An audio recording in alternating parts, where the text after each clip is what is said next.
سیدنا صدیق اکبر خود بیان کرتے ہیں، ایک رات نا میں نے خواب دیکھا اور خواب کے اندر سونے حبیب کو دیکھا۔ جب سرکار کا وصال ہوا تھا اس وقت یہ خواب دیکھا۔ آپ کے اوپر 2 سبز چادریں تھیں جو بڑی چمک رہی تھی، بڑے سونے لگ رہے تھے سرکار ویسے ہی سونے۔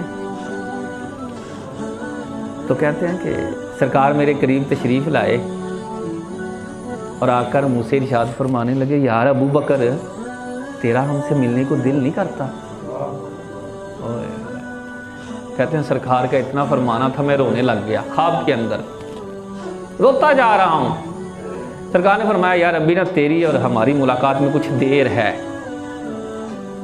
کہتے ہیں میں نے مزید رونا شروع کر دیا، رونے کے اندر مزید شدت آ گئی، تو سرکار نے فرمایا اچھا یار کچھ کرتا ہوں، تیری اور میری ملاقات جلدی ہو جائے گی۔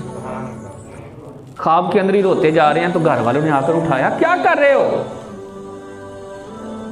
خواب کے اندر رہے تھے لیکن گھر والوں نے اٹھایا، کتنی دیر ہو گیا مسلسل تم روتے جا رہے ہو اور باہیں پھیلائے بس کسی کو پکڑنے کی کوشش کر رہے ہو اور روتے جا رہے ہو۔